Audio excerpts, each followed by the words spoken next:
காலை நேர பிரதான செய்திகளின் ஊடாக நர்மதா சிறில் முதலில் தலைப்பு செய்திகள். பாடசாலை மாணவர் போக்குவரத்து கட்டணம் தொடர்பில் எடுக்கப்பட்ட முடிவு. எரிபொருளை பதுக்குபவர்களுக்கு காவல்துறை விடுத்த எச்சரிக்கை.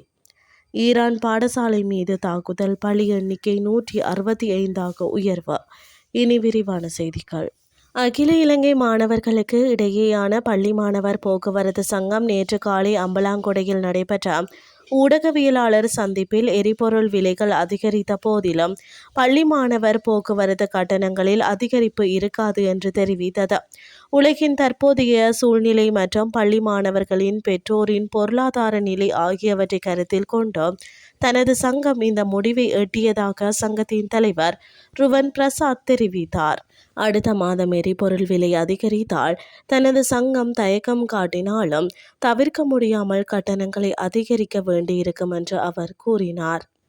மத்திய கிழக்கு பிராந்தியத்தில் தற்போது நிலவும் பாதகமான சூழ்நிலை காரணமாக பொதுமக்கள் முறையற்ற முறையில் எரிபொருளை சேமித்து வைப்பது கவனிக்கப்பட்டுள்ளதாக காவல்துறை தெரிவித்துள்ளது. நாட்டில் போதுமான அளவு எரிபொருள் இருப்பு இருப்பதாகவும் இது தொடர்பாக தேவையற்ற அச்சத்தை ஏற்படுத்த வேண்டாம் என்று இலங்கை பெட்ரோலிய கூட்டுத்தாபனம் பொதுமக்களுக்கு அறிவித்துள்ளதாகவும் காவல்துறை ஊடக பிரிவு ஒரு அறிக்கையில் தெரிவித்துள்ளது. இருப்பினும் சில தரப்பினர் கலன்கள் அல்லது பிற வெளிப்புற கொள்கலன்களில் முறையாக எரிபொருளை சேகரித்து வருவதால் மீன்பிடி படகுகள், தொழிற்சாலைகள், பணியிடங்கள், விவசாய நடவடிக்கைகள் மற்றும் வீட்டு நோக்கங்கள் தவிர அத்தகைய நடவடிக்கைகளை தடுக்க எரிபொருள் நிலைய நிர்வாகத்துடன் கலந்தாலோசித்து தேவையான நடவடிக்கைகளை எடுக்க அனைத்து காவல் நிலையங்களுக்கும் அறிவிக்கப்பட்டுள்ளது.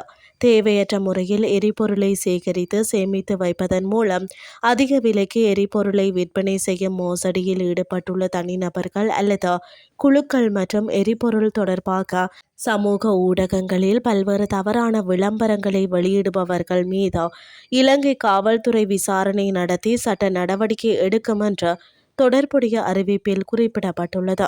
இனி வெளிநாட்டு செய்திகள். ஈரானின் கார்மோஸ்கான் மாகாணத்தில் உள்ள மினாப் நகரில் பெண்கள் தொடக்கப்பள்ளி மீது இஸ்ரேல் அமெரிக்கா நேற்று முன்தினம் வான்வழி தாக்குதல் நடத்தியது. இந்த தாக்குதலில் 85 மாணவிகள் பலியானதாக அறிவிக்கப்பட்டது. மேலும் பலர் காயமடைந்தனர். இந்த தகவலை அந்நாட்டு அரசு நடத்தும் செய்தி நிறுவனம் உறுதி செய்தது. பள்ளி மீதான தாக்குதல் காட்டுமிராண்டித்தனமான செயல் என ஈரான் ஜனாதிபதி கண்டனம் தெரிவித்துள்ளார். இந்த நிலையில் இந்த கொடூர தாக்குதலில் பலியான மாணவிகளின் எண்ணிக்கை 165 உயர்ந்துள்ளது.